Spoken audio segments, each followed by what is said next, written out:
All right, y'all. It seems like Governor Kemp has recently signed a gas tax bill. Let's go ahead and check it out, see what he's talking about. As always, like and subscribe and hit that bell so you know every time a video drops. And especially when it comes to Georgia news, because if I recall, this is the last term for Kemp, and we're going to be needing a new governor soon. So I think we're going to be keeping tabs, especially since, my recent endeavors in the political realm, but making sure I understand what's going on in the political realm. It's very important that we know in the state level of what's going on because we live in this state. And I don't want to be out here looking like New York or California. So we need to know what's going on and really know what's going on. Don't make it a situation where you're not voting for conservatives because you hate Trump. You can hate Trump all you want. But what it is that he's doing is no different than, let's say, Obama. If you know, you know. And if you don't know, you should probably find out. But again, the idea is not that we just vote because that's what our parents voted and that's what I've always voted. And I don't like this person because he's black or he's racist or whatever the case may be. Votes because of policy and votes based off of what helps your family the most and what makes sense for your family. Don't worry about other people's family. What makes sense for your family, that's how you should vote. Let's go ahead and check out and see what this gas bill is about.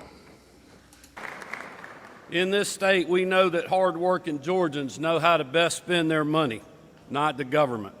That's why we've made it a top priority this session and in years past to budget conservatively, just like families all across Georgia do every single day. Thanks to that approach, we have been able to return nearly $9.7 billion to the taxpayers of our state since 2021 through multiple income tax refunds, income tax cuts, and other targeted relief I recall measures, these.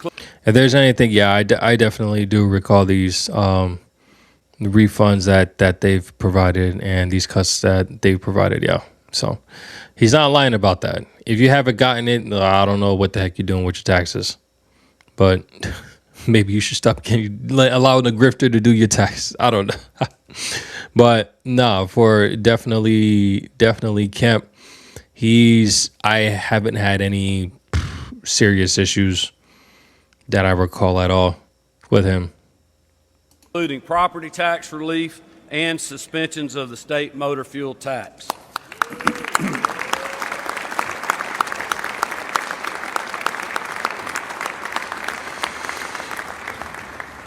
But we are not done yet. At the start of this month, I signed an amended budget that included over $2 billion in new income and property tax relief. We're also working to accelerate the largest income tax cut in state history for a fourth time, fulfilling my promise to bring the tax rate on Georgians and businesses below 5%. Okay. Speaker Burns, I'm grateful that bill has already passed the House.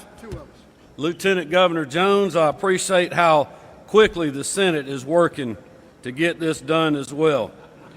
I am also grateful to both chambers for delivering the bills that I will sign today in quick order, helping us get those income tax refunds out quicker and immediately suspending our state's motor fuel tax for 60 days. Thank you all.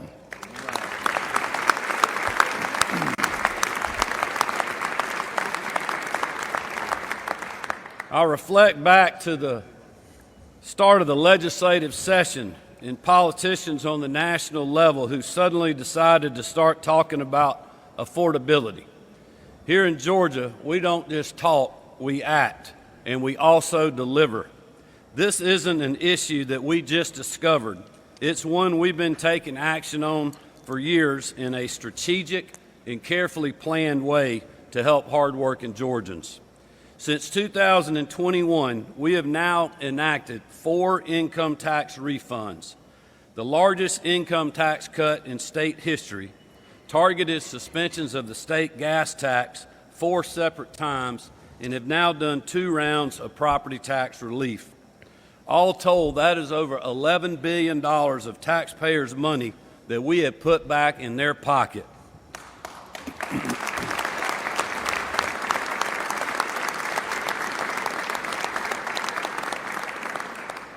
And when you look around the country, you have other states like California and New York who are facing budget deficits and considering raising taxes on their citizens.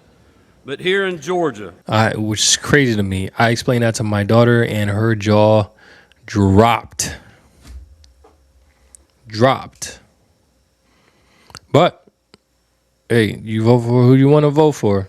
Let's keep going. Budget surplus to return money to the taxpayers. So when you hear politicians telling you this year they know how to spend your money than you do to fix economic hardship, remember this team has actually been fighting and delivering for you. And we've been doing it long before campaign season. Today is just the latest step we're taking, and it's one that will help all Georgians as they work to make ends meet. Today, first I'll sign House Bill 1000, one of my top priorities this session, carried in the House by my floor leader, Matt Gamble, and my other floor leader in the Senate, Senator Bo Hatchett.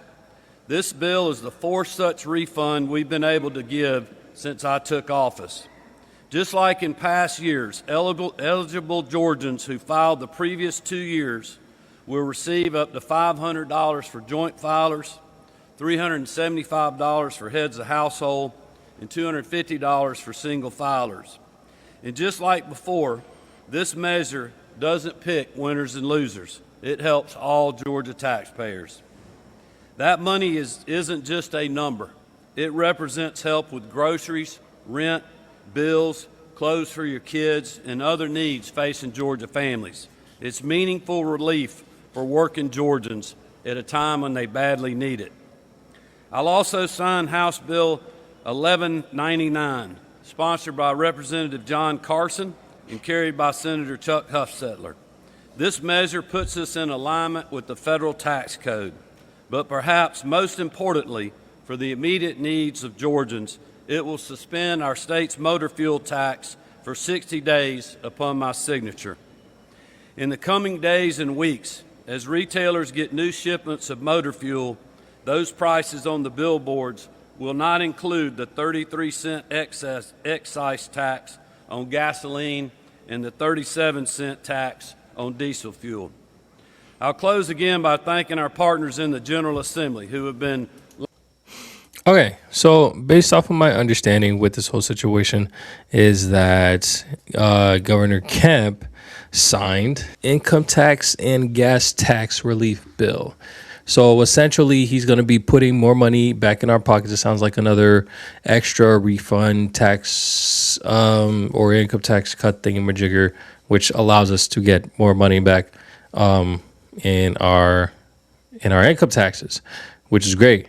The gas tax relief, what it sounds like to me, and I think I may have already seen this in effect, is essentially, if I'm understanding it correctly, is that they are paying the taxes on the import of gas. So, and when I say this, because I recall when the war initially started, of course, gas was like in a low, at least in Georgia, of course, gas was in the low 220s, 225, something like that. It was around that area. And then it jumped up to like 240s, 250s. And then it climbed up to, 340s, 350. That's what I meant. And then it climbed up to $3.99, just about $4 for like a couple of days. And let me see, when did this happen? Looks like they passed this 10 days ago. State tax relief for 60 days. My understanding is that they pay the tax on the gas for the next 60 days, which allows for the prices to go down. They're essentially just paying that tax, which is why it went down from almost $4 back down to like Right now, I think it's like 350, 59 or something like that. And I think it's doing that. It's bringing it down by that much for the next 60 days, based off of the escalations that's been happening in Iran. Maybe a possibility that it may go past that, but we'll see.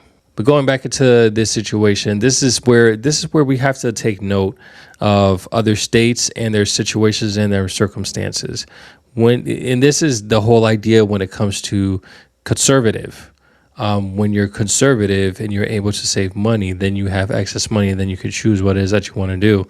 Like Kemp said, they make, and the same thing like Ron DeSantis does in Florida. They try to save money where they can so that they're not overspending or spending on, useless stuff. As if you guys have been paying attention to the news, the many useless things that taxpayer dollars is going to, and they're essentially trying to send it back to the Georgian people. Like he mentioned before, there have been, like, ever since 2020, I want to believe 2021, it's just been like every tax season there's, like, I always hear Kemp is sending extra money, and it's like, that's what's up, because we like you said, we need it. But there's also understanding that he wants to be conservative with the money so that we're not overspending and us looking like Chicago or New York or California, where they're at a huge deficit. Why? Because a lot of their spending, and people are going to hate me for saying this, went to the illegal migrants. I'm not talking about that was here under the Biden program. Yes, they did get some assistance, but their assistance was ended once they started working full time. The illegal migrants that are still to this day getting assistance, and that's where the taxpayer dollar went through. Mind you, all the people that were having issues here in America right now, the people that were struggling, but their taxpayers went to those that just came here, don't even have an identity. If they get into an accident, they can't be charged or anything like that. But your car's messed up, but they ain't got no insurance, so there's nothing you can do with that, and they won't go to jail because they have no ID. Yeah, I mean, and that's just objectively speaking, because these are all facts, everything that I just said.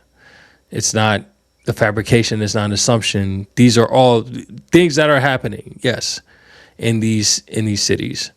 But yeah, y'all, it's interesting. And like I said before, when it comes to the way that the government spend money, we need to be aware of who it is that we're voting for, why we're voting for them, truly why we're voting for them, and if it makes sense to vote for them. I'm not saying that if you're making X amount of dollars, then you should be, voting, making sure that Georgia's kept Republican. I'm not saying that, but if you're going to go a specific direction, you should probably have like some decent reasons as to why you should. I used to vote Democrat just because that's what I always knew. And when I was younger, my understanding was Democrats care for the people and they give to the people, while Republicans gave the money to wars. Do we have a Republican that's in a war right now? Yeah, we do. You're absolutely right. But I also see Democrats that been spending money for the people, but not the people that they keep saying that they're going to help.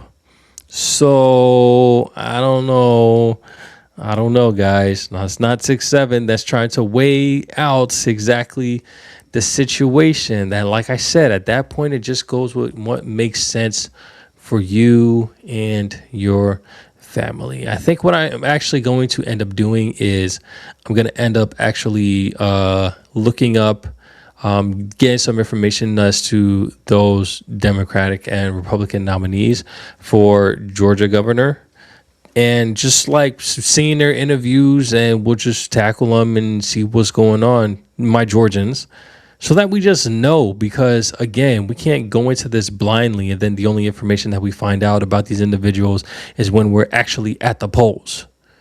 We should have some type of details beforehand, because these are the people that's going to be doing these type of things. They're either going to be diligent with our money so that they can give us refunds when it's refund time, and actually using our money for things that's going to make sense. I think I saw a bit of an interview of the sergeant, governor, lieutenant, I forget whatever his name is, but he mentioned that he does plan on still keeping the building of the facility that's going to hold like 300 beds for individuals with mental issues. I can go for that because we have a lot of people with mental issues that should not be in the streets.